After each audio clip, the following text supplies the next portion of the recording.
ჩემი კოლეგები ღრმად ვართ დარწმუნებული, რომ უვიზო მიმოსვლის შეჩერება საფრთხე არ ემუქრება და კიდევ ერთხელ ეს ჰაერზე მოტანილი სიტყვები არ არის. ჩვენი რწმენა ეფუძნება იმ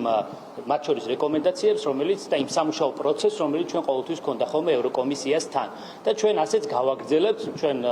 გუშინაც ვახსენე, ამ წერილს რა თქმა უნდა შევისწავლით, გავაანალიზებთ, ვნახავთ რა შეიძლება გაკეთდეს, დამატებით რა შეიძლება გააკეთოს, მაგალითად შინაგან საქმეთა სამინისტრომ, რა შეიძლება გააკეთოს იუსტიციის სამინისტრომ და სხვა უწყებებმა იმისთვის, რომ ევროკავშირის არც ერთ წევრ სახელმწიფოს არ ქონდეს იმისი განცდა, რომ უვიზო რეჟიმის გამოყენება შეიძლება ბოროტად იყოს გამოყენებული ეს სისტემა, რასაც ევროკავშირი საქართველოსგან ითხოვს რომელიმე კანონის გაუქმებას და